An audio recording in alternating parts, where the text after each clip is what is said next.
Hi, everybody. I'm Shivan Sarna. Thank you so much for being here. Dr. Siebecker is here. Hello, Allison. Hi, Dr. Hi. Siebecker.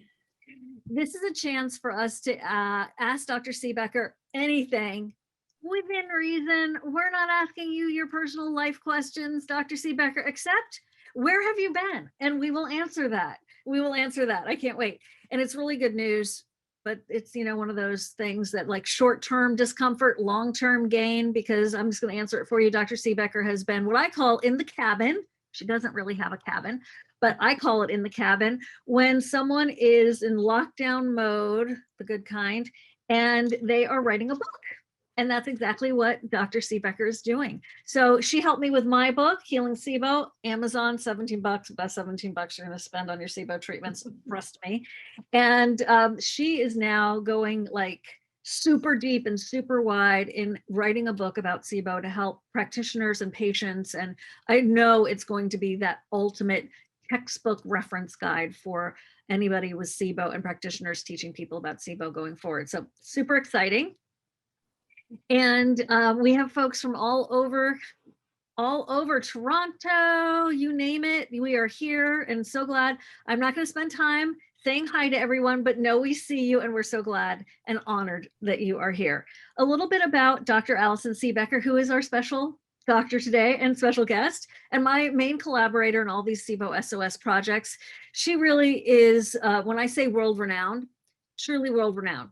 She travels all over the globe, more physically in the past, and now certainly virtually, to help practitioners train so that they can help their patients.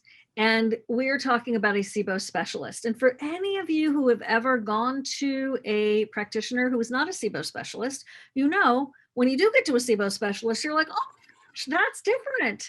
1 hour with a SIBO specialist can transform your experience and your future versus a wonderful practitioner who's just not specially trained.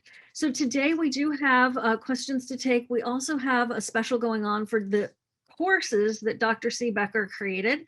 She and I created the SIBO Recovery Roadmap course. I asked her to join me. We met up across the country several times and recorded what I wish I had known when I first started my SIBO journey. And this is a very highly reviewed course that hands holds you through the entire process of the algorithm to treating SIBO and beyond. We'll learn a little bit more about that. And she's also created a pro course specifically for health practitioners, health professionals. And thank you, Dr. Siebecker, for not just limiting it to gut health professionals, but health coaches, nutritionists, dietitians, registered nurses, doctors, and all of those types of people have certainly come in and taken her course. So we have specials on both of those. You can join. We would love to have you. You don't have to. Ooh, there you go. That is just something we're doing today to celebrate the fact that I was able to steal her away for an hour. So, all right, Dr. Siebecker, are you ready to start? Yeah, absolutely. Okay, all right. So Tim, first question out at 1 minute past 2. Thanks, Tim, for that enthusiasm. I am finishing my first treatment of Xifaxan today, and my symptoms have been improving.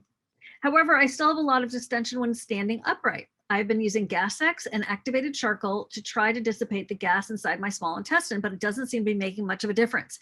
What else can be done to expel the gas from my small intestine after the die-off of bacteria? And then I would add, what can we just do to reduce the gas pre-treatment as well, and during and post? Okay, hold that and come back to that. So let me answer his first. After treatment, after your first treatment, when you still have gas bloating, it sounds like you're doing a lot of great things, but I would say there's 2 things to think about. First is Prokinetic. And I didn't hear from his description if he was on one, right? I didn't miss that, right? It didn't sound like. You did okay, not. So it's standard treatment to go on to a Prokinetic as soon as you finish, within a few days of finishing your antibacterial, whatever treatment, whatever it is, herbal antibiotics, pharmaceutical antibiotics, or elemental diet. So there are a whole bunch of Prokinetics. There are natural ones. There are prescription ones. And the prescription, a couple of the prescription ones are the strongest, but many people get excellent results from the natural ones. So the natural ones are the main ingredients that really are prokinetic is ginger. We know that that moves. Oh, by the way, what a prokinetic is it moves the gastrointestinal tract downward. It allows the motility to move downward. Prokinetics can have different sites of action. They're not intended to produce a bowel movement. So a key thing to always know about prokinetics is that one shouldn't be worried if you're having diarrhea that they're going to worsen that. We use low dose and we use ones that are more active in the small intestine than the large intestine. If by chance a prokinetic does worsen diarrhea, if a person happens to be a diarrhea patient, you can either lower the dose, try that first. And if that's not handling it, then you can switch to a different prokinetic. But so anyway, for the natural prokinetics, our main prokinetic ingredient is ginger, and there are a lot of formulas that can be obtained, online, such as motility activator, Prokine. What are all the names of them? Motegrity? Well, that's calipride. I can't remember all the names off it. What's the one? Modopro is the one we had forever. And there's others. I have them all listed on my website on siboinfo.com.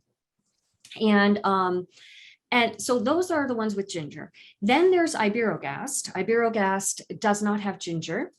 And that one works synergistically with all the herbs that are in there. It's named after an herb or plant, beautiful actually flowering plant called Ibera samara. I actually have some growing in my yard. It's because I had to, right? I saw it at my local gardening store. Beautiful.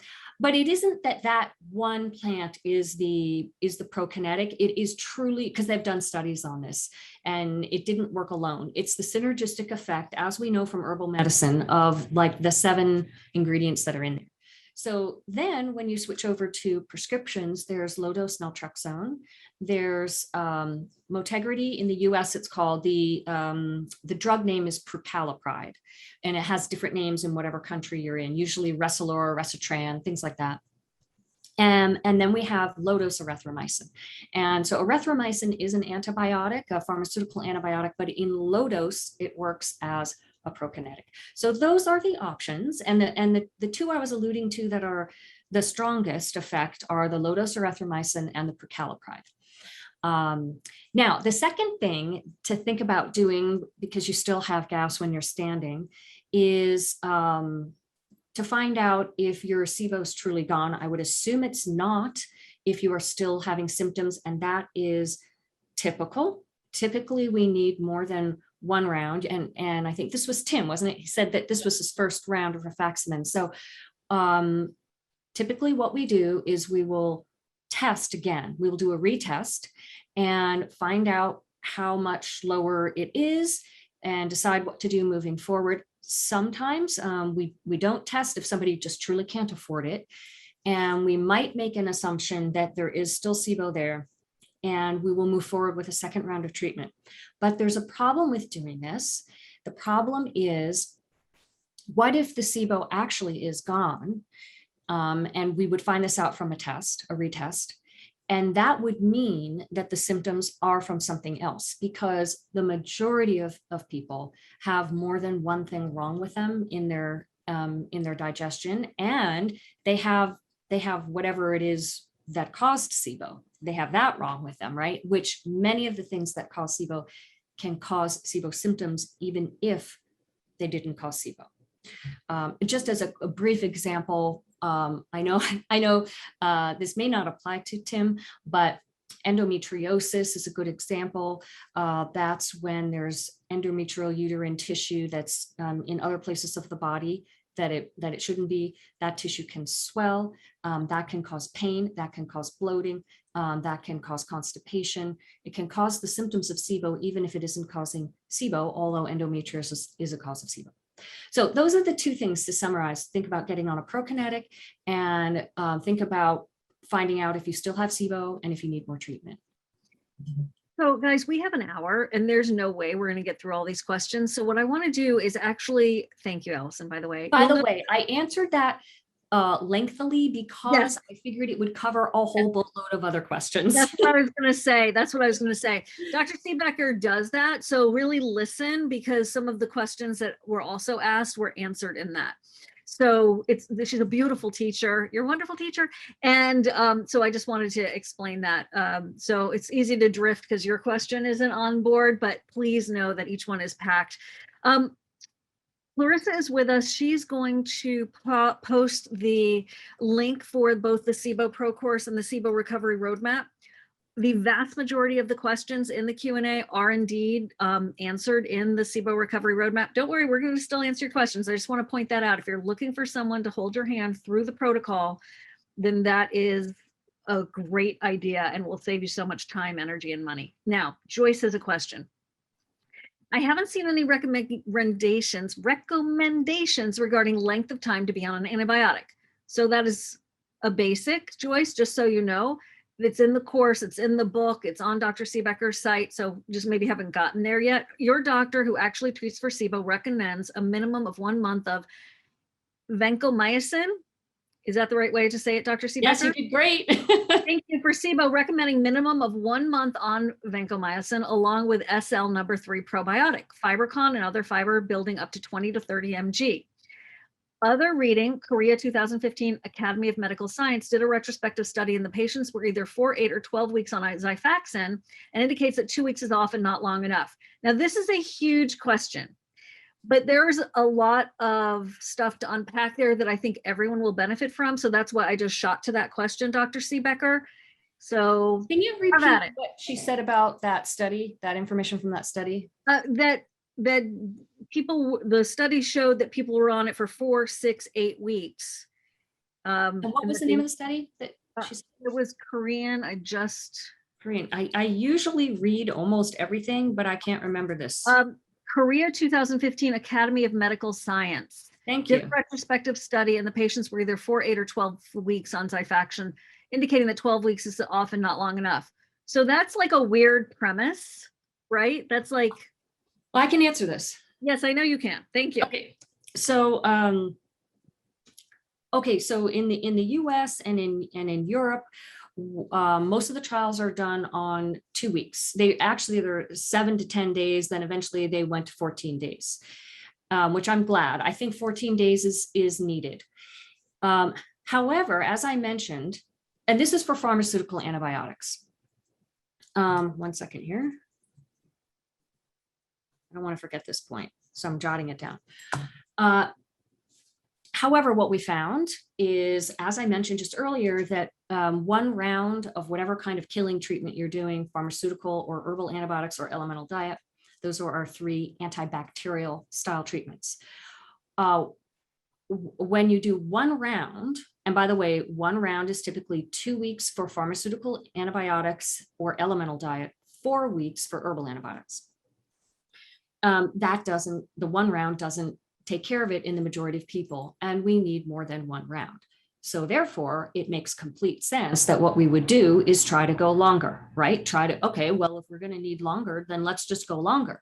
So I'll just speak for myself. My colleagues have done it too, so I certainly tried that on a lot of patients. And what I found consistently in a majority of patients is that the treatment peters out after time, and it becomes ineffective if you just stay on it. It's sort of like it has a certain amount of time that it's effective, then it does all it can do, and then that's that. And for antibiotics, pharmaceutical antibiotics, what I found is 3 weeks. You usually just don't get, you get a point of diminishing returns. You don't get anything more after about 3 weeks. For herbs, I found that to be between 6 to 8 weeks. And elemental diet, 3 weeks. So what I actually observed in a majority of patients is that they would actually begin relapsing while on the pharmaceutical or herbal antibiotic when I continued it past those times, past 3 weeks or somewhere around 6 to 8 weeks. And so it was just clear as day. And I have demonstrated this over and over, at least to myself with my patients. So now I will tell you that I have seen cases where being on it longer, whatever you're on longer, has had benefit, but those are more rare. So it's like there are always exceptions to every rule, right? And I have seen those exceptions, and I've helped those people. So because usually what they're trying to do is they're trying to get off the thing that actually continues working for them because they don't want to be on it forever. So in summary, what I would say is I don't recommend, from my experience, using pharmaceutical antibiotics longer than 3 weeks and herbal antibiotics longer than 6 to 8 weeks. I find there's a leeway there between 6 to 8 weeks. I usually go 6 weeks because my patient population is tough. They have difficult cases, and they usually start relapsing with their symptoms, sometimes even at 5 weeks. So for my patient population, I don't go past 6 weeks. For other practitioners, I think they do well with 8 weeks. They don't have the problems I'm seeing in my patient population. Now, about the vancomycin, I just wanted to say vancomycin is an extremely powerful antibiotic, pharmaceutical antibiotic. And it is not something that we typically use for SIBO. It's more so used in preparation for FMT, fecal microbiotic transplantation, to, in essence, sterilize the gastrointestinal tract, along with 2 other antibiotics. They do triple therapy for that. But so that is not something that really any of us, I'm saying us meaning SIBO specialists that are my colleagues that I'm familiar with, use. So that wouldn't be my recommendation. I think it's very strong, and 4 weeks it's a very intensive treatment. That wouldn't be my choice, but I don't know the history of this person. Okay. Any updates to the antivinculin antibodies for post-infectious SIBO treatment? Any updates on that? How to resolve that is the best way I think of saying that. You mean how is there a cure? Is there a cure for antivinculin? Yeah. Yeah, is there a cure for when you get SIBO from food poisoning and have autoimmunity now against your own nerve cells? No, we are still waiting for that. This is the work that Dr. Pimentel is devoting himself to, has devoted himself to. For those of you who may not know, Dr. Pimentel is our lead researcher in SIBO and clinician. He's developed many of these treatments.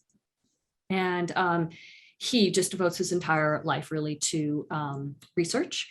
And so we look forward to that, but we don't have it now. What we do in place of that, until we know what to really do, is we use Prokinetics to stimulate the migrating motor complex, because that's what's gone wrong in with antivinculin, anti-CDTB, is we can't do the migrating motor complex. We can't do the proper motility. So we use Prokinetics in the meantime. And then we do things to try to help heal the nerves, like lion's mane mushroom has shown some ability to repair nerves. The problem is, if you have an ongoing autoimmune attack, that's what you really need to turn off. So then what you could do is autoimmune protocols. I am not a specialist in this. There are others who are, other doctors, and they have protocols for, how to handle autoimmunity.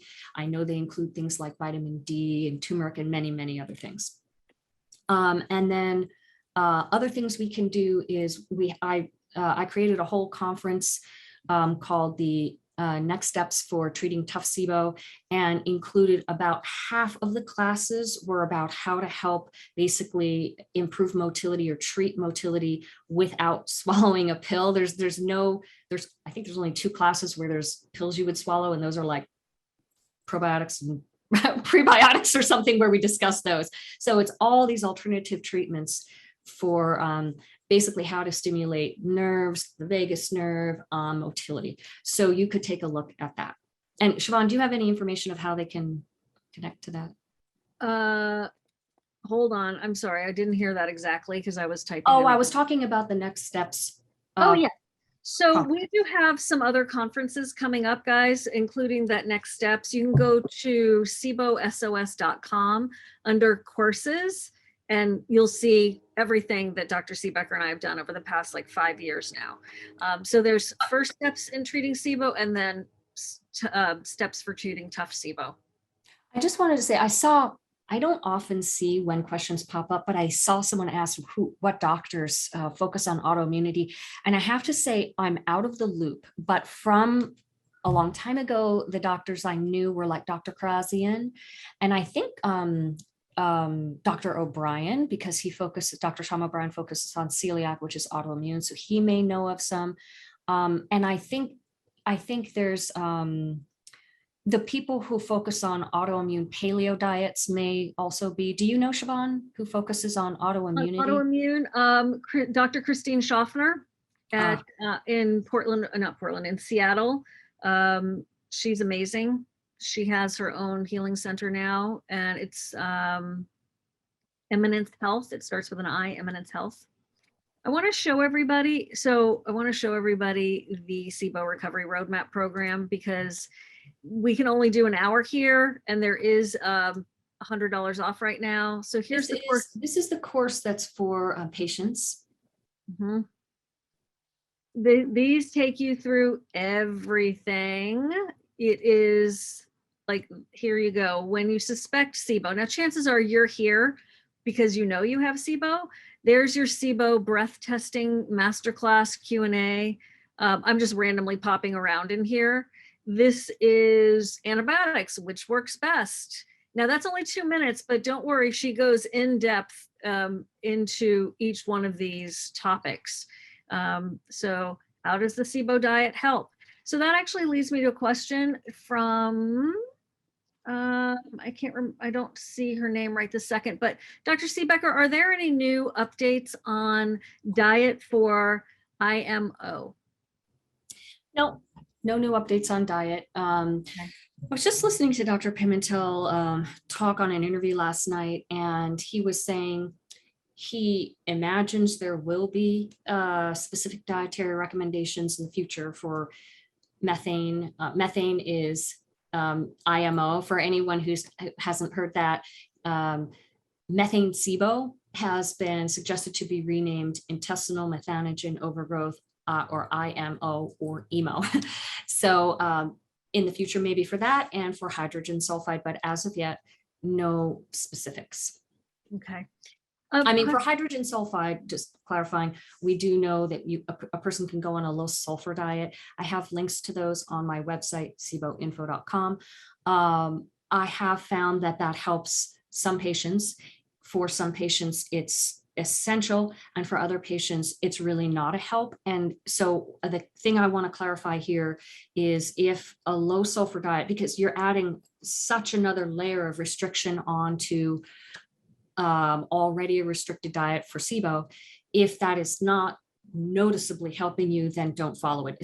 Just don't look at any of these recommendations like a Bible that you must do. We have to customize it to the person. Absolutely. Thank you. And this is not medical advice, everybody. This is just great insight from a true expert that you can apply to speaking to your doctor, your practitioner. I know a lot of you are trying to find specialists, and Dr. Siebecker's not practicing right now. This course, SIBO Recovery Roadmap, can work with you to help find a specialist. And if you are a practitioner and you're like, you know what, obviously there's this huge demand, you want to up your game, then definitely check out the Pro Course. And I know Clarissa behind the scenes is posting those links for you. From Patricia, Dr. Siebecker, are there any benefits to concurrent treatment with rifaximin and elemental diet? There are not thought to be any benefits. So this is something that Dr. Pimentel has said and focused on. And what he says is, because he's the one who originally thought of doing elemental diet for SIBO and did the studies on it. So what he says is, when the food source for bacteria is removed, that's kind of what we're doing with elemental diet. We're using pre-digested nutrients so that they absorb super quick, high up in the small intestine, and sort of aren't getting a chance to go down and feed bacteria anywhere else in the small intestine. So when we remove their food source, they go into a hibernation mode. And when they do that, they are not susceptible to antibiotics. It's a different mode that they're in. And so you would be wasting your money, basically, and time and effort on the antibiotics that you would be using. And in specific with herbal antibiotics, we would not want to be doing that, because herbal antibiotics are, crushed up plants, and they have, and leaves and things and roots, and they have carbohydrates, and when we're like complex carbohydrates, and when we're on an elemental diet, we're only trying to give the most pre-digested simple form of carbohydrates. So in specific, we have another reason why we wouldn't want to be doing herbal antibiotics. And either way, whether it's herbal or pharmaceutical, they're not thought to help. Now, I know a lot of patients who presumptively put themselves on, like they go on an elemental diet and then go ahead and take antibiotics or herbal antibiotics, and they have success. But we already know that the elemental diet has success. So we'd have to do studies like to prove or disprove the theory that Pimentel is working on. But I can tell you that there's very long, well-established research on this hibernation of bacteria when their food source goes low. There's I can't remember the terminology right at the moment, but there's a whole body of literature on it. It's not something that Dr. Pimentel made up. So we don't recommend that you do anything but elemental diet at that time. I want to share my screen once again, because I know there are a lot of people that are new to the community, which is, by the way, somebody asked, what is the Facebook group? It's SIBO SOS, like Facebook group, or just type in SIBO SOS into the bar in Facebook and you'll find it. Okay, so here is the, this is the patient course again. We'll have to patient SIBO recovery roadmap. And by the way, this course is updated over time. So new developments come in, Dr. Siebecker and I do a recording, or she does one and she pops it, we pop it in there. So it's a living, breathing course. And I wanted to show you a couple of things. You're seeing my admin view. So you'll see some things that look a little bit different than what you get, but you'll see this is the SIBO recovery roadmap protocol. And there'll be studies to share with your doctor, that kind of thing. But this is what Dr. Siebecker is going off of. I hope you can see it. And it's SIBO suspected, first and second line therapies, SIBO breath test. And it's literally a chart that takes you through step by step what to do. So if you're like, rifaximin, Prokinetics, what are you guys talking about? This is the guide that the SIBO specialists are truly successful, and that of course means, this is what Dr. Siebecker uses, developed by Dr. Pimentel, and then added to by Dr. Stephen Sandberg Lewis and Dr. Allison Siebecker. So literally when you get in here, you can click on, we really made it very elaborate. You can click on one of the things and it will take you to the link within the course. So you're like, oh, I want to know about SIBO breath testing. You can click it and it will take you to, for example, the SIBO breath test. And here we have also included research updates from Dr. Mark Pimentel over time. And those are included in the course as well. So it's super cool. As I said, this is exactly what I wish I had had when I got started and had so many questions, just like everybody here. Okay, Hannah is asking, what's the best way to know if I have Candida overgrowth? In addition to my SIBO diagnosis, my gastro doesn't believe in Candida overgrowth. Okay, so unfortunately, the testing for it isn't great, isn't perfect. We have 3 tests. Well, I guess there's 4 that you could use. There's a stool test, and that can show if there's too much yeast in the large intestine. There's the urine organic acid test that assesses both small and large intestine together because it's using urine, so it can't distinguish between the two. And it can see if there are metabolites that would be there when there's excessive amounts of yeast. And again, it couldn't really tell if it's the small or the large. However, if you've had a stool test and it was negative for yeast overgrowth, and then you also have the urine organic acid test and that's positive, well, then that lets you know it's in the small intestine. I'm not sure you have to know if it's in small versus large. The treatment is pretty much the same, but just making that point. The third test is a blood test, and it's the Candida immune antibody test. You can test for basically antibodies against yeast, and then you can test for the complex, antigen antibody complex. And if this is positive, it lets you know that your immune system thinks yeast is a problem. So it's not specifically telling you whether you have an overgrowth of yeast or a normal amount of yeast, but your body has decided that it's a problem one way or the other. So we would call that hypersensitivity potentially. And so these are our three options. Now, what a lot of people do is practitioners, they go off of history and symptoms and things like that. Unfortunately, the symptoms of yeast are pretty indistinguishable from SIBO often. There's been actually some studies published on this. So then what a lot of practitioners do is sort of empirically, presumptively treat for yeast at the same time as SIBO, or if there's still symptoms remaining after SIBO's been cleared, they sort of, well, it could be yeast, let's do some treatment for that. So, and I'm so sorry your doctor doesn't believe in it. I mean, there is actual proof of small intestinal fungal overgrowth, yeast overgrowth. Dr. Rao has published, I think, 2 or 3 articles on that now. Culturing them, gold standard, you know, putting a tube in, culturing and showing excessive yeast in the small intestine and showing what those symptoms are. He also showed that there was overlap with SIBO, meaning many people have both. He was able to show that. Some people have one or the other, and some people have both. So I don't know if your doctor would be amenable to you bringing in articles. Sometimes that doesn't go well because they get their ego upset, but it is medical fact. So Right. there it is. And then, you know, treatment's a whole other can of worms. Okay. Is there, let's see. Hi, ladies. I only tested very slightly for SIBO, which I was treated and subsequently tested negative 2 to 3 times, but have all the symptoms. My doctor discovered Candida and some other bacteria in a GI MAPS test. Would you review the treatments for SIFO and LIFO, large intestine fungal overgrowth, specifically for chronic constipation? Would one still take Prokinetics in this case? Thank you both for the wealth of information. That's an interesting question if you would need Prokinetics. You know, we take Prokinetics and SIBO because we know the majority of people have SIBO. Their physiologic underlying cause is slow motility in the small intestine. With Candida, we don't know that that's the case. We don't have evidence per se. So the treatments for small intestine versus large intestine fungal overgrowth, I believe, are the same. I've never heard anyone decide they wanted to treat it differently.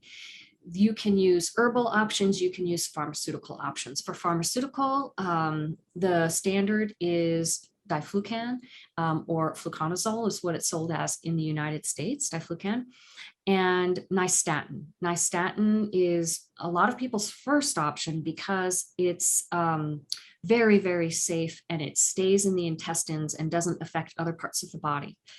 And those are often used together. And then often, like I know the Lyme community, who taught me how to treat Candida or yeast overgrowth, uses amphotericin B orally, and they sometimes do all 3 together. So amphotericin B plus nystatin plus diflucan. And amphotericin B is like neomycin in that it has a reputation for causing harm it does cause harm when given IV, but not orally. But then it gets this reputation that even orally it's unsafe, although that is not substantiated. So from everything I know, it's safe orally. So those are the pharmaceutical primary options. Then there are the herbal options. There's things like Uva ursi, Pau d'Arco. All of our herbal antibiotics that we use for SIBO also work against yeast.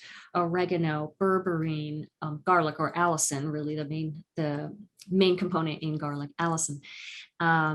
Neem, all of these work as antifungals. You can buy herbal antifungal combination formulas. Many companies make them.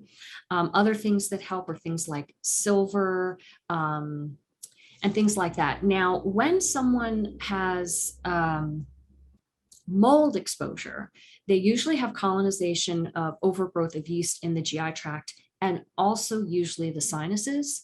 And so when we're suspecting that as a factor, it's recommended to treat the sinuses at the same time as the GI tract. And so for that, people will use sprays like silver nasal spray, or other formulations that are meant to kill yeast, as well as bacteria in the nose. And you can also do pharmaceutical, from compounding pharmacies, treatments that you put in your neti pot or your Neomed that go up there. And also one last thing on this is that usually antibiofilm treatment is typically standardly done with yeast treatment. It's not necessarily always done with SIBO treatment, but it's almost always done with yeast treatment. Antibiofilms include digestive enzymes of various sorts, and EDTA, and other items like that. When you take these enzymes, you have to take them away from meals for them to work as antibiofilm. Otherwise, if you take them with meals, they work as digestive enzymes. And so those are recommended at the same time. This is so important that I just want to address the emotional implications of this right now, that there is hope. I'm sure a lot of you are hearing Dr. Siebecker going, oh, I didn't know that. Oh my gosh, she's so knowledgeable. Oh my gosh. Like, where have you been all my life, Dr. Siebecker kind of thing. And this is the thing there, that she does know what's going on. And that's what this course is for, because she literally could not address everybody who wanted to come see her.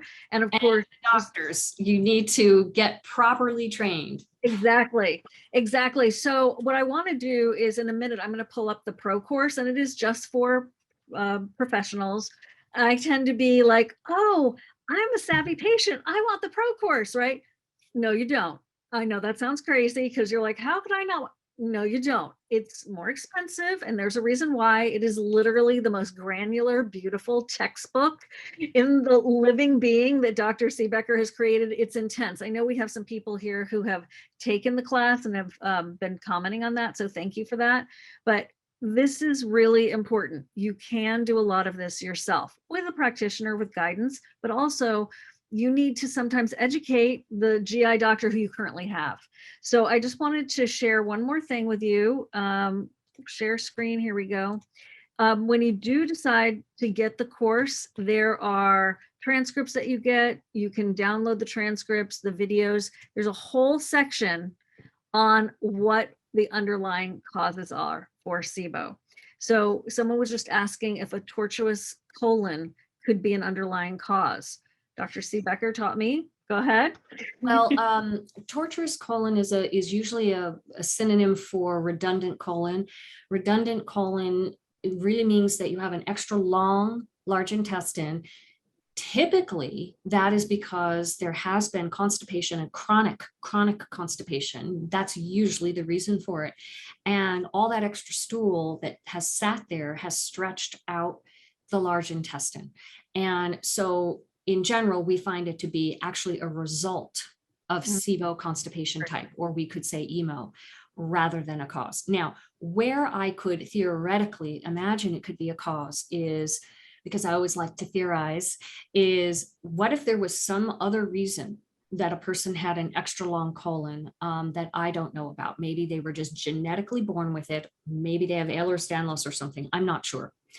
But let's just theorize that first came originally right from birth or whatever, extra long colon, then it could potentially have prolapsed into various segments of the abdomen. And the abdomen, the small intestine takes up the whole abdomen. So the large intestine actually goes over some of the middle of it. And if it was prolapsed, it could be compressing parts of the small intestine, causing a partial obstruction that could then lead to SIBO. Partial small intestine obstruction. However, this was just completely out of left field. What we mostly know is that redundant colon is a result of SIBO. I can also, if you want, Shivan, I can share my screen for the practitioner's course. I know you said you were going to. I know, that would be great. I got a lot of plates spinning right now. And by the way, if you're on Facebook and we're streaming this was just like a courtesy I did. I know we aren't able to see the Facebook questions right now. That's why it's so important to get on our mailing lists at www.siboinfo.com and SIBOSOS.com. But the Facebook group is so vital and so thriving. I wanted to at least stream it so you can get this information. So right here, we're in the SIBO Pro course. So this is for practitioners, and up at the top you have all your handouts, and then we go through all kinds of lessons. We set the basics in here. We go through the causes, etiology. So for instance, I was just talking about structural risk factors, and let me just see if I can show you. We have all kinds of graphs and pictures of we'll just see if I can show you some of the PowerPoints in here. I don't know if it'll load. But there's all lessons, you get the transcripts, you get the audio, you get the video. Darn, right when I want to show you, my computer is deciding not to. I was going to show you some pictures of the various structural things. Oh, here we go. So like here's one on adhesions. I take you through all of these images of causes. When you go through the course, you can mark off what you've done, which is helpful. So you know where you were when you left off. We go through pathophysiology, diagnosis, and symptomatic treatment. This is similar to what we do in the patient course, but this is just much more intense. But similar that we go through symptomatic treatment, we go through diet. There's so much on diet that I actually have some of these lessons really just meant for nutritionists because primary care don't want to know that much about diet, and I've got those marked. Elemental diet, antibiotics, herbal antibiotics. We go through all the prevention, etc. So let me just pop into one other thing just to show you what it looks like. Let me go into, for both courses, I did a hydrogen sulfide update lesson right when the new test came out in the US. We now have the ability to test, which we didn't before, the gas hydrogen sulfide. And so that's been really great. And so you can just see what it looks like. It's similar for the patient course. We've got the video, the transcript, the audio, and we've got all your PowerPoints in other places. So here I am just giving a lesson. All right. Okay, so back to the questions we go.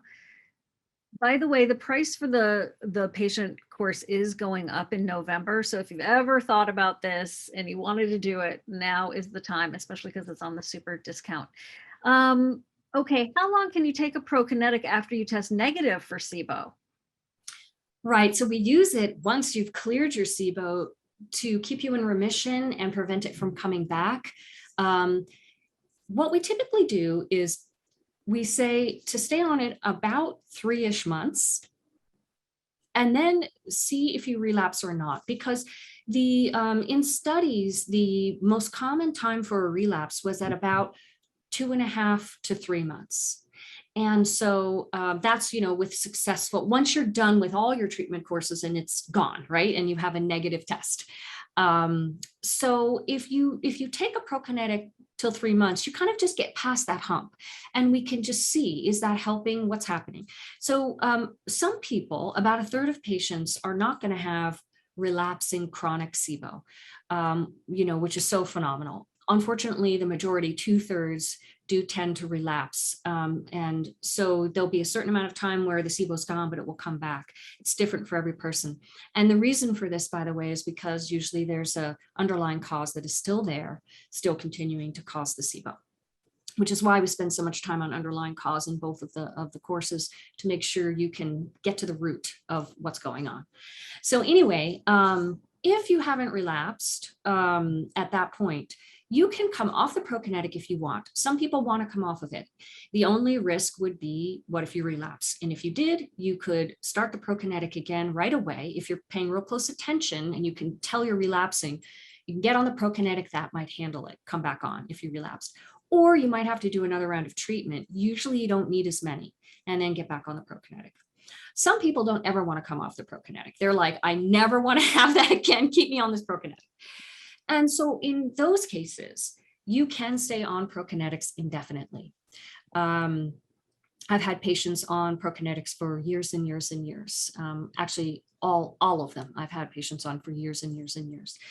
There are some that maybe philosophically we would prefer over the others for someone to stay on longer, but I have had patients on every single one of the Prokinetics I mentioned in the beginning for many, many years. So indefinitely. I mean, Dr. Weinstock says if you have chronic SIBO and you've had it for a long time, you'll need to be on a Prokinetic for 10 years minimum. Oh. So that's what he says, but I just like to say ongoing or indefinitely. We manage it over time. Right. And so remember, this is talked about in the course, it's talked about in the book. We talk about it all the time, in that the mindset shift that may very well need to happen for so many of us is that chronic conditions can be managed and you can feel 100% better, 1,000% better than this mindset of take a pill, I'm all better. I have no test that shows anything positive. This is about. I mean, that would be great. We all want that, right? Yeah, but that isn't how it works yeah. for 2/3 of the cases, just being realistic. Right. Okay. I just saw something. Change it up a little bit here. Thanks, Josh, for lifting us up a bit. What do you recommend for a sweet treat? And I'm going to almond butter with honey. Is that a good option? Do you have any dessert type options that you can recommend? Now, before you talk about cake, I want to talk to you about Dr. Siebecker's involvement with the SIBO specific food guide. I don't know if all of you understand and know this, that Dr. Siebecker is truly, in my personal opinion, but I mean, think about how many people I've been talking to about this, the world's leader in SIBO diet. So she teaches people about the SIBO diet, and other people have developed wonderful, beautiful diets off of her SIBO specific food guide.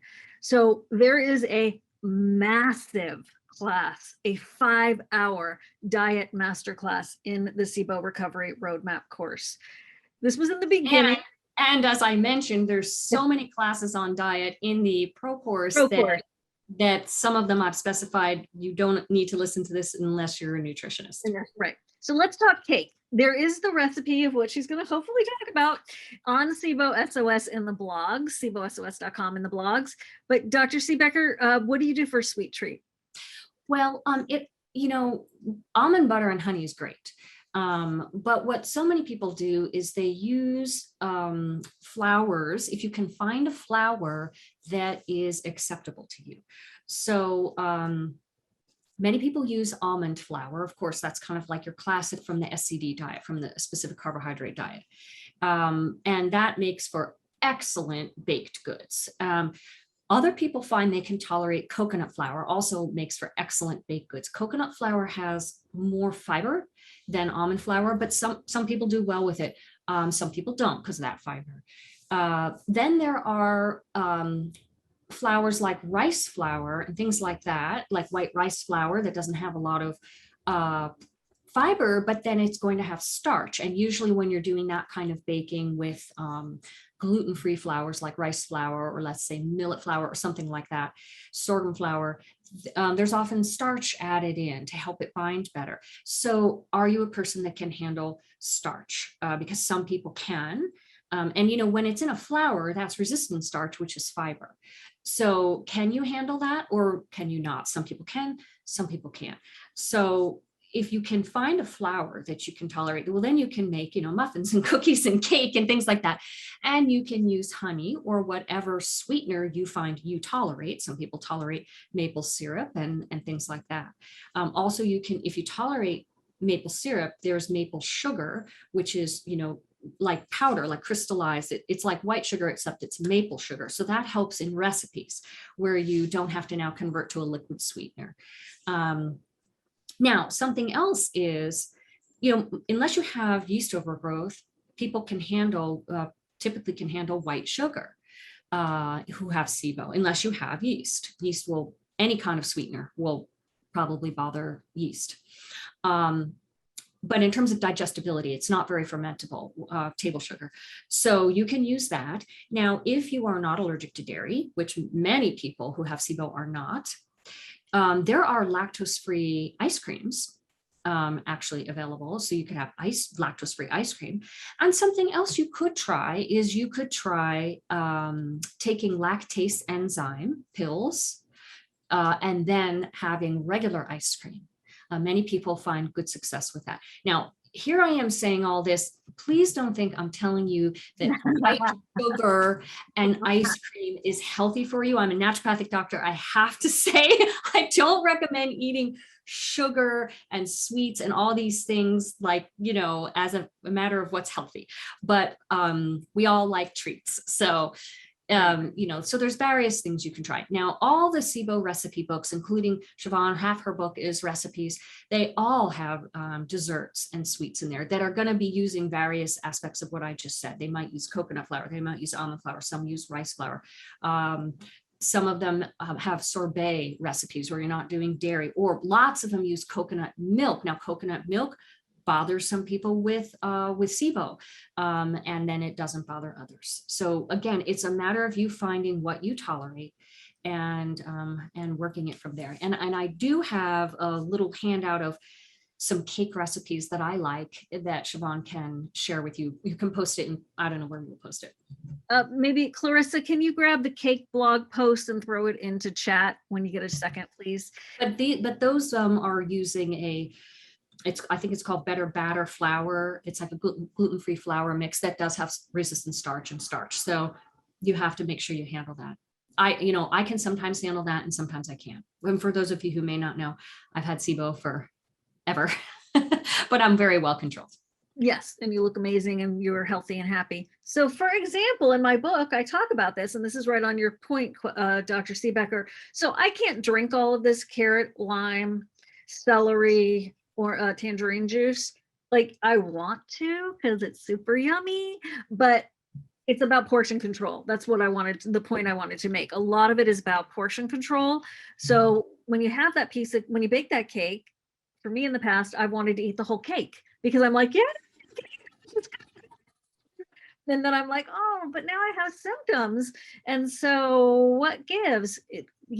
Someone wrote, I have very good reviews on the book, but someone wrote 2 Brussels sprouts. That's no recipe or whatever in Amazon as a review. And I was like, dude or dudette, whoever you are, you did not read the book, because it talks about portion control. And yes, if you haven't had a Brussels sprout and you love them, 2 can really do the trick. So it's a lot about portion control. That's such a good point. Thank you so much. When you're trying to figure out what you tolerate, you have to have a small portion at first and see how that goes. Now, or what you can always do is, if you're too irritated with a really small portion, you can decide to take the portion that you would want, and that, let's say you're not willing to have any less than that, and then try it and see if you get symptoms, and then you'll know, but it's a matter of what are you willing to do here? Yeah, and my dear friend Karen, who has been with us in so many of these projects, she had SIBO and she could eat apples, no problem, right? Wow. I know, it was like a miracle. I can't eat apples, and that was part of my struggle in the beginning when I was trying to figure out what was going on. It was like, I'm literally going to eat an apple a day, literally, to keep the doctor away, and it was a disaster. So that's why we all need to educate ourselves. Okay, let's see. Okay, this is important. It's a big long name put together. I think it's a list. I'm not going to say your name. Hi, wonderful ladies. Hello. I would like your opinion on this. I started taking ivermectin at prophylactic dose protocol and found it gave me immediate relief to SIBO symptoms, and that have resisted everything else. And I've tried for years, including Shivan's terrific book advice. Thank you. The course and the book are all based on the same material, by the way, for those of you considering the course. So how much of SIBO may be blamed on a resistant parasite? Well, this is such a good question. And I'm so glad you got relief, right? And so it would indicate parasite as the cause of symptoms. Something I talk about a lot, and that is in both practitioner and patient courses, is what we call the differential diagnosis, or DDX. And this is a list of conditions and diseases that have the same symptoms as each other. And so this answers the question of, well, if it's not SIBO, what could it be? Or what else might I have also that's causing these same symptoms that also needs to be gotten rid of? And parasite is on there. Parasites are on there. They can cause the exact same symptoms of SIBO. And by the way, the differential diagnosis list is like, 45 items long. It can be You want to pull that up? a lot to work that. Sure, I can bring it up. That's a good one. And this is also touched on in the SIBO recovery roadmap. While you're doing that, I've got an easy one for you, which is what's the difference between Xifaxan and generic rifaximin? Okay, hold on. I just have to focus on finding this item, then I'll answer it. We cover that in the course, and Dr. Siebecker covers it in her course, the pro course as well. So I'm just going to talk about it, and you can chime in here. And actually, I am ready for it to show you this okay, slide. Good. So let me just explain again what a differential diagnosis is, Dr. Siebecker, because that's not really a term patients hear a lot. Okay, sorry, 1 second. I just want to get the view here a little bit easier to see. Judith, I'm so glad you're feeling more hopeful. That is the point. Yay. You can feel better.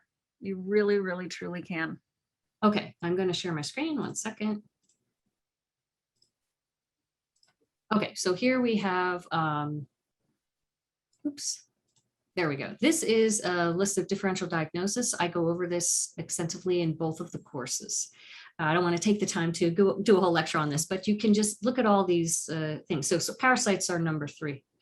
Post-infectious IBS is what we know now as SIBO, but not every doctor understands that. Yeast overgrowth is number 2, parasites are number 3. They're actually not in order of commonality, but these are our main heavy hitters right up here. You know, you got your IBD, celiac, and all these other things. Pancreatic insufficiency, other food intolerances. There's so many things on here. Many of these are actually causes of SIBO, can cause SIBO, and they can cause the same symptoms of SIBO even when they haven't caused SIBO. I mentioned that earlier when I was talking about endometriosis, which is actually listed right here. Nickel allergic contact mucositis. Yeah, it's not many people know about it. It was thought to be rare. It's actually not as rare as people have thought it was, and it has the exact same symptoms as IBS and SIBO. So very interesting. How does someone get is that like from a nickel like it's a nickel allergy? Yeah, it's just many people don't know they have it. So very interesting. Yeah, and by the way, it's pretty common when somebody has a difficult case of SIBO for a practitioner who's knowledgeable on all of these things to give parasitic treatment, even if tests were negative, because parasites are very hard to find in stool. They're notoriously difficult to find and test for. And yeast is also, I discussed how difficult that can be to test for. So presumptively often practitioners will treat both yeast and parasites either at the same time as SIBO or soon before or after, as sort of just like, look, a lot of times people have more than one of these, let's just handle it, you know. Now, back to your question on generic versus brand. The brand form of rifaximin, in the US it's sold as Xifaxan. It does not absorb into the blood system, similar to how I was talking about nystatin earlier. So unfortunately, the generics of rifaximin do, and that somewhat lowers their effectiveness in terms of killing, but only a little bit. But the issue is more so that they can affect other parts of the body, which isn't what we're wanting, right? Now, that's the pharmacology. But in practice, what myself and many of my colleagues noticed early on, we tried generics. We wanted to help get this medicine to people at a cheaper price, right? Generics are so much less expensive. What we noticed was pretty awful reactions and less effectiveness. Like we really noticed that they weren't working as well. And also there was really awful symptoms like terrible diarrhea that made no sense, like really was from the medicine. We just figured it must have been cut with something. We didn't know. I actually spent over a year trying to contact one of the Indian manufacturing plants that made one of these generics to try to figure out what the heck was in this stuff, that because my patients had such extreme bad reaction. So we basically stopped using it. There were a couple of cases I had, and hold on, I've got a caveat to this, but there were a couple of cases I had that rifaximin just wouldn't work. And then we found out that this patient was only ever using generic, and we switched them to brand, and then it worked. So like, I really have pretty good experience with showing a difference. However, I really do think it matters on which generic you're using, because some of my colleagues who really focus on SIBO have found generics that they do excellently with, and that they did not have bad reactions, and they get the SIBO better. And I know Mona had a brand, Dr. Mornstein had a brand she liked, and I cannot remember what it is. Now, I recently heard, I think this has been going on for a while, but I heard that the pharmaceutical company, now I have not, okay, this is hearsay. I don't usually like to talk about something unless I verified it myself. I have not verified this myself, meaning I have not called all the companies and questioned them up and down. Okay, so please take this, that I'm giving you hearsay, that the pharmaceutical company that owns rifaximin recently bought a manufacturing plant in India, Lupin, and that there's a source of that can be gotten, at least from a Canadian pharmacy called Mark's Marine. And Mark's Marine apparently shows you all sorts of options, your standard generics, your brand, and then this one from Lupin. And it's incredibly less expensive, but is, so I'm hearing by hearsay, is the branded rifaximin. So I have to do some checking on this to make sure it's true. And if it is true, if I feel satisfied that it's true, then I will share that out in my newsletter. Make sure for any of you that you're on my SIBO info newsletter, you just go to siboinfo.com to sign up, because anytime there's new information, updates on treatments, on testing, etc., I share it there. So that would be good. Then that would be a generic that isn't really generic, it's really brand. All right, cool. Guys, we've gone for an hour. So I just want to say thank you all. There's no way we're going to get to all the questions, but I wanted to just mention from Nancy Ludwig, she was saying that she has been so impressed with you, Dr. Siebecker, and your courses and the continuation of your work. And she's going to come back and see the recording. But please, thank you, Mark, for being here from Germany. I'm so glad. Please do check out these courses. The information's in the chat. If you're a practitioner, definitely look at the link, and you can see so much information that Dr. Siebecker has gone through in the presentation of what the course entails. And I know that we've had some practitioners from her course in here. If you get a second, could you please just chat some love to Dr. Siebecker in the chat? I always share that with her. And we really appreciate you being here. So thank you all very, very much. Remember, the price of the course for the SIBO Recovery Roadmap course is going up in November. And if you're interested in it, now's a really great time to take it. Any parting words, Dr. Siebecker? Well, if you're a patient with SIBO, I mean, really, you're who I've devoted my whole work to. I want you to know that I am one too, and that, you know, Shivan and I both found relief pretty quickly. I found relief, not cure, but relief within 24 hours of first doing something, trying to do something.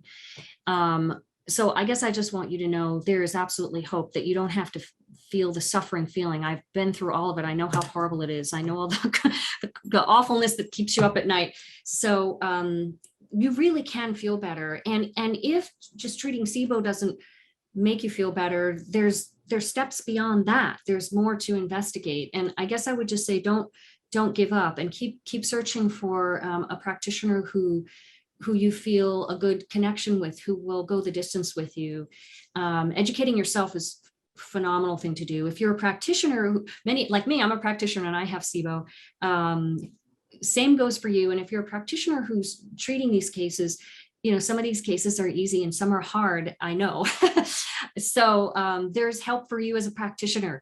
You know, we can rise to the challenge. There's plan B, C, D of what we can do to help people. And I just want you to know that there's hope for whichever group you're in. And we really are living in an amazing time. There's incredible information and research going on the very thing that plagues us. So just think of that. There are lots of people that want to help you get better and help you get your patients better. And we're two of them. Yeah, thank you, Dr. Siebecker. Okay, I'm going to let you go. I'll just wrap up with some admin stuff here, and we'll talk to you later. Okay, thank you all so much. Here's a big hug. Big hug right back at you. Bye-bye. Thank you. Bye-bye. Bye.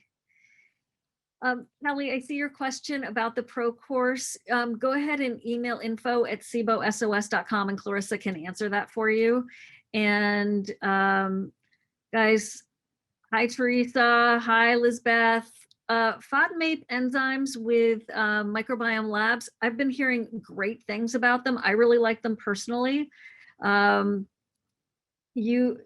can SIBO patients eat FODMAPs with FODMATE, which is this new enzyme from Microbiome Labs, the creator of Megaspore? Or does that only work for patients who do not have SIBO? No, you could. FODMATE is, by the way, if you go to the shop at SIBOSOS.com, on the top, there's a thing that says shop, and then you click on anything from Microbiome Labs like Megaspore. We have 9 or 10 webinars with Kiran Krishnan, and most recently we did one about FODMATE. And if you have a hard time digesting high fermentable carbs, it'd be brilliant for you. It'd be fantastic. And yes, the goal is to allow a broad diet and less restriction with caution. Yes, Lauren is here. She actually works at Microbiome Labs. So well done, Lauren. Thanks for chiming in. Absolutely. And if you've never shopped for anything from Microbiome Labs, you actually right now until, what's the date? I think it's, there's a coupon right now for 15% off. So go to SIBOSOS.com, and if you first time shopping there, you can use Digestion SOS. But even if you've already shopped at Microbiome Labs, there is a coupon right now. So Larissa, what's the name of that coupon? And maybe you could throw in the link. Sarah, I know I've already answered you about the list of physicians. Dr. Siebecker is in Portland, and she has on her website someone who's covering for her in Portland. But then Dr. Ann Hill, Dr. Ilana Gurvich, Dr. Stephen Sandberg Lewis, that's at least 4 fantastic practitioners in your town. So you are lucky to be there. On the other hand, if you have not, you don't live in Portland, Oregon, and you want to work with some of these practitioners, then we have a speaker list at SIBOSOS.com and also in the Facebook group. And a lot of these specialists do telemedicine, thank God. Yes, the course will help methane SIBO. I've done. Lorraine, have you figured out your underlying cause? You're welcome, Sarah. Yes. So much information refers to the processes that happen in the gut. So much synthesis of neurotransmitters, so true. But which set of intestines would this be, small or large, and how does SIBO impact that? That's a great question. That's a great question. I think that, I don't know the answer to that question, but I would see them like as both and separate. It's a very yin-yang relationship in my brain about that. Either you want balance in both, that's for darn sure. Let's see. Sabrina, you're welcome. We love you too. Do the new tests automatically include all aspects, or does a doctor have to know how to order it? I don't know what you mean, JJ O'Rourke. If you're talking about the Trio Smart breath test that does deal with hydrogen sulfide, a doctor does need to order it through Gemelli Labs. That's Trio Smart. If you want to find out if you have the IBS, post-infectious IBS antibodies, Gemelli Labs has set it up so that you can fill out a form and get a practitioner that, like, and their in-house doctor can prescribe it for you. But if you go to SIBOSOS.com in the shop and click that link, we don't get any affiliate payment or anything for that. They do the best price in the country, in the US, for people who click that link in the SIBO SOS shop. And they include they did last time anyway. I don't think they've changed it. They include even that doctor consult that you have to fill out a questionnaire, and you probably get an email or a call from the doctor. And that's normally like an extra fee, but they included that for our audience. So check it all out there. Hi.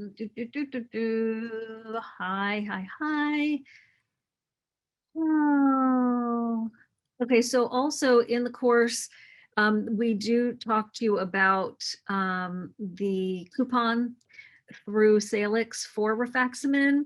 So that's worth looking into. Even if you don't get the course, you could check it out. And remember, Dr. Siebecker just talked about this earlier, that you do, okay, if you've done the treatment and you have diarrhea type SIBO, you still can do and should do a Prokinetic. So even though you have diarrhea, I know it feels kind of counterintuitive, but yeah, because it synchronizes, it coordinates the digestive tract. Okay, what else can I do for you here? Kathleen, do you have a protocol for post-rifaximin? Would treating yeast be appropriate probiotics? The protocol is at the very least Prokinetics. And then, you know, we do have a section in the course about probiotics. It's extremely personal. It's extremely experimental and personal. The best biofilm disruptors for GI biofilm, there is one from Dr. Paul Anderson that is, I can't remember the name of the company. Dr. Paul Anderson's, I think it's called, does anyone know? I'm like blanking on the name of that company. You do not get the updates for the SIBO roadmap. Everybody, okay, so if you've purchased the SIBO recovery roadmap in the past, you just simply go to your course because all the updates are in there. So if you missed the email, they're in there, the updates are in the course. Okay, Dr. Siebecker answered about taking a Prokinetic and herbal and any SIBO treatment at the same time. She feels like it's a waste of money. Regarding your question to my question on parasites, I'm using microbiome formulas, which is killing them. Got it. Got it. And have you done the testing? So Amy, there are a couple of things about parasites. Priority one, Sabrina, yes, for the win. That's right. They have a over-the-counter biofilm buster there. And there's one by oh my gosh, I can see these things in my head and they're just not coming into my brain. That's the one by Paul Anderson. Then does anyone else have any other ones? We're actually going to be doing a masterclass in December with Dr. Ilana Gurvich about biofilms. So I'm really excited about that. Save the date. That's December 4th. Breaking news. Okay. Two things, Amy. Have you gotten tested at ParaWellness for your parasites, or did you do GI map? Both of those are great. ParaWellness is different.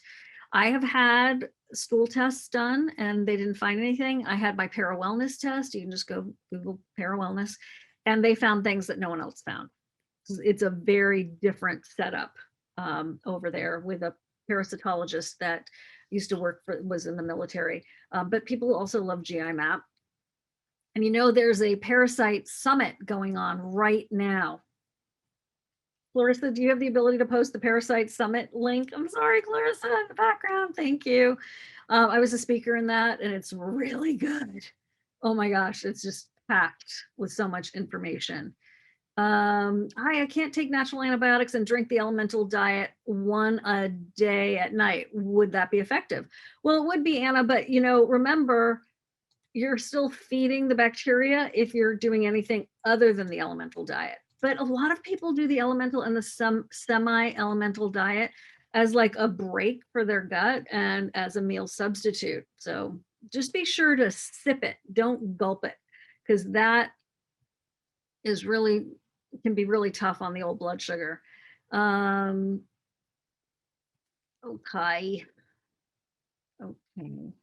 Okay, well, with microbiome form, Amy, you did GI map and they found parasites, but no worms.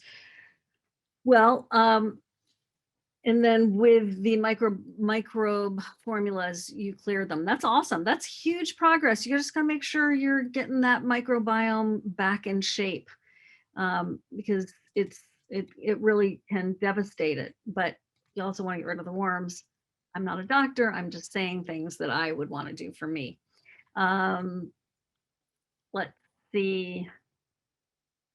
All right, I did that one. I'm not a doctor, guys. I'm just gonna, I'm just sharing with you what I, off the top of my head, know.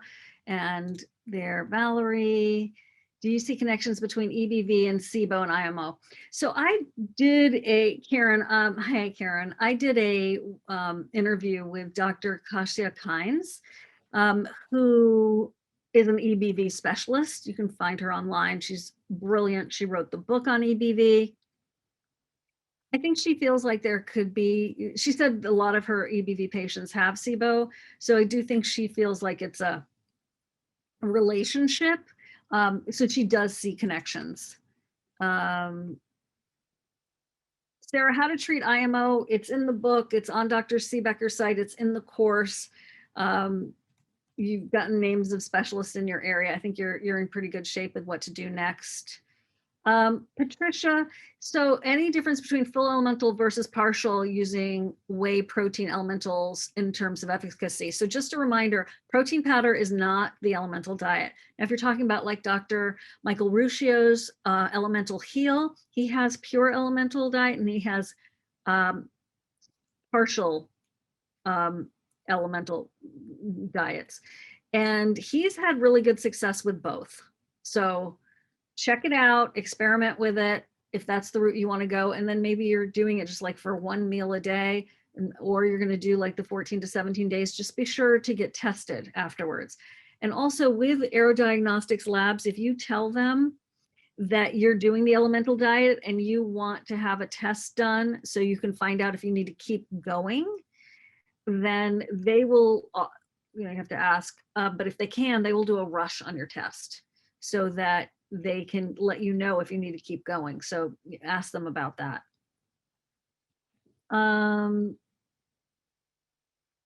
Amy, you know who I would love to have you connect with is Dr. Gervich or Dr. Ann Hill, because they both work with parasites a lot.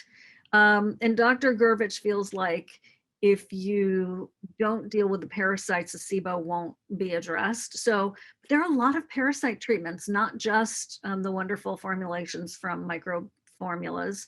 There's that ivermectin we've been talking about. There's all kinds of things. So you really need to find out what your parasites are and then find the right treatment for them. It's very specific. And if you go to that Para Wellness site, I think you're going to be able to get even more insight because they have a really great site. Oh, Anna, about sipping the elemental diet, just that's a great question. I think everybody's different, but I just mean like don't gulp it.